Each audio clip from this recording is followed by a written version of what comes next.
Here with Jimie Litwalk at the Tattoo Jam in Doncaster. How are you getting on, Jimmy? I'm doing great. How about yourself? Good, good. Not too bad. Not too bad. How do you find a Tattoo Jam and the UK conventions in general as opposed to the American ones? I've noticed that the number of people that are here is far bigger than what's going on in the States right now. I think I don't know if because the United States has so many of them that I think it's less and less. It's become diluted, maybe. Yeah, it's pretty. I think not that the nostalgia or anything is like that's kind of wearing off. I just think it's just become like so repetitive that where it used to be like, you know, we'd had maybe three really great shows, you know, 15, 20 years ago, and everybody would turn out to them. Now it's like, well, if I don't see you this weekend, I'll see you next weekend in this different state. It's almost, there's so many. Yeah. And I know there's quite a few over here, but the amount of artists that, you know, that an average, you know, artist booth thing in the States is you're usually looking, you know, 40 to, you know, 80 booths. Yeah. Here in the UK, it's like you're noticing between 100 to almost 200, you know, booths and stuff like that. I mean, we have quite a large, you know, larger conventions in the States, but you know, here in the UK, even a smaller one is still, you know, almost just surpasses, you know, a normal one for us. Yeah, yeah. And just with the clientele that you get in the conventions as American to maybe the UK or even the European conventions, do you find much difference there? For myself personally, no. I think people are pretty much familiar with my work that know who I am. Yeah. So it's they ask for pretty much the same thing. So the clientele base is pretty much the same for me. Yeah. Okay. Now your style is incredibly distinctive, full of bold colours and stuff like that. Where did those influences come from to create what you create at this point? For me, it's always I still feel like I'm trying to develop a style. I do have a certain way that I tattoo, you know, and color everything. You know, I've always wanted to be like you know, more of an animator, illustrator type cartoonist when I was younger. So I think that kind of reflects into my style of tattooing. The way I tattoo has always been the way I've drawn, and I just think it's transferring from like paper to skin. You know, and I think just now it's trying to like my artwork's pretty much the same. I draw how I draw, but now it's the application. I'm always trying to, you know, get better with my, you know, drawing abilities, my coloring abilities, my application and stuff like that. So can you tell us a story about your first tattoo experience? That I got tattooed or I did a tattoo? That you maybe got tattooed. Like, why did you get tattooed in the first place? First tattoo I got, I was 15 years old, and I remember being in high school, all the kids arguing about, like, you know, trying to be a rebellious age and stuff like that. And my mom, she's the greatest person in the world to me. I owe everything where I'm at to that woman. Yeah. I was raised single mom, and I didn't have the arguments or the complaints or the, you know, that, you know, all the other kids had about their parents. Like, I love my mom. Like, we got along great. She was one of my best friends. Yeah. And it was one of those things that, you know, I was like, trying to fit in. I, you know, wanted to have like a, you know, a bit of an argument with her, and, you know, we were somehow, you know, I think around the group we were talking about tattoos, and I was like, I'm gonna get tattooed. So I went home, you know, thinking I was gonna, you know, not really expecting anything. I just told my mom I want to get tattooed, and she was like, all right, let's go. And I was like, what? I don't want to. All right, you know? Yeah. So, and you know, we talked. My uncle went with me, and I went to this crazy old biker tattoo shop. They didn't care how old I was; it's as long as you had money and nervous. And my mom went with me. My uncle was there, and I just randomly kind of thumbed through the books real quick. I was like, all right, I'll take that. You know, it was more or less just kind of a pick and stick. Didn't really. There was no reason, no, you know, like specific meaning for me why I got the tattoo. It was more or less just trying to start a fight, you know, and mom called my bluff. Yeah, it didn't work, not at all.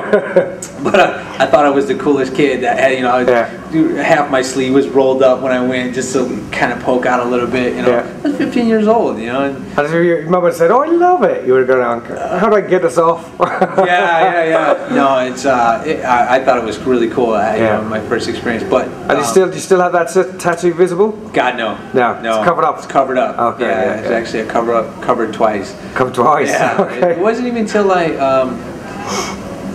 a few years later that I even got into tattooing. It wasn't really what started me into tattooing. It was all through high school, I used to airbrush, and a place I worked at, airbrushing was next to a tattoo parlor. Yeah. So right after getting into high school, I got my first tattoo, and then I started airbrushing, at a place, and next door I thought, oh, I got a tattoo, and try to go in and relate, and just so over the years, just kind of hanging out at the shop, and then, when I turned 18, graduated from high school, like airbrushing wasn't the in thing to do, and I needed something else, and just through the friends, they agreed to take me on as an apprentice. So I apprenticed for 2 years, and then after that started my apprenticeship. I kind of started before I graduated, but I had a pretty long, hard apprenticeship. Was an old school apprenticeship. It wasn't like it was nowadays. I've been tattooing 14 years, and I still think that's pretty new. But my apprenticeship was very hard. Yeah, I definitely did the whole Karate Kid, paint the fence, wax the car, type thing. It was, but I appreciate every moment of it. And I think it should be a little bit more difficult, like have a harsher apprenticeship nowadays, because it weed out the people who are. It's easy to get into tattooing. You can teach someone how to hold a machine. You can teach someone how to do a nice tattoo, but you can't teach anyone passion. I think you have to have passion for this industry, and having a hard apprenticeship will show you how dedicated you are, to trying to really make it in this industry. I'm very lucky that the industry that I've chosen is giving me a really great life. Everything that I have is thankful to this. My whole life I grew up around two city blocks in Southwest Detroit. It was really small, confined, bad neighborhood.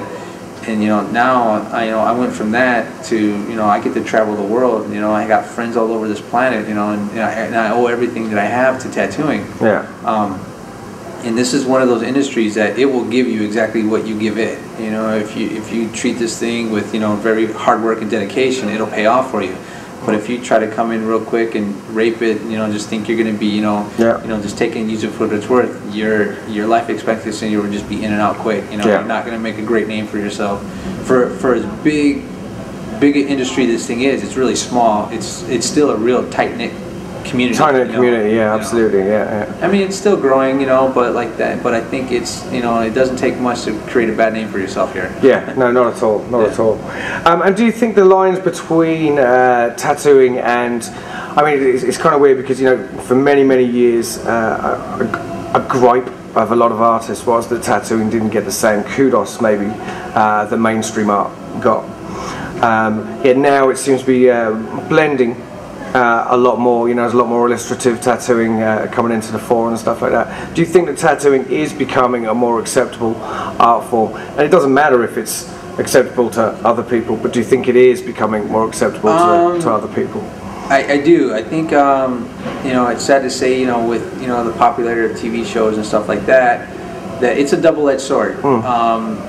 It's it's hard to show people, like when you see a TV show, like they're trying to show you only one side to the world of tattooing, and there's always like they want to create the drama, create a story, and it's not always like that, But I like the fact that it has opened up the doors to someone who might be closed-minded to understand, like it's not a bad crowd. It's everyday people. We're still tattooing the same judges, lawyers, soccer moms that we've always have. Now it's just the majority of the vast people are seeing it going, oh, it's not for just such bad people. It's everyone's getting tattooed, and they're starting to accept it as more of an art form as opposed to something that it should be for more of like somebody like a gang member or some what have you, whatever reason that they thought it would be for a bad crowd was getting tattooed. So I'm happy that people are more publicly accepting it. But then on the opposite hand of it, it's people are thinking that it's it's so easy, it's such a boom of it that people aren't getting into it for the right reasons. People are thinking that it's a fashionable small movement. I mean, tattooing's been around since language. It's for me it's before language new. In some cases. It was a form of language, but people think, oh, it's such a new thing, it'll be in and out, it'll be done and wear it off. People are getting into it, with the thought process of, oh, well, if I don't like it, I'll just get it lasered. It's like, I go buy the shirt. Don't try. I'd rather you not step into this world. I'd rather, let it still be kind of sacred, but let everyone still enjoy it. I don't think there's really anyone who's really tapped into, you know, what is this culture is really about. You know, it's real personable, but it's just as open as self-expression too. Yeah. Okay, that's great. Okay, well, listen, thank you very much for your time. Oh, thank you. Greatly appreciate it. And sure, enjoy the rest of the convention. I hope so. I hope it's first time here, and I really enjoyed it. You know, like I love the UK. UK's always been really good to me. You know. All right, cool, man. Yeah. Cool.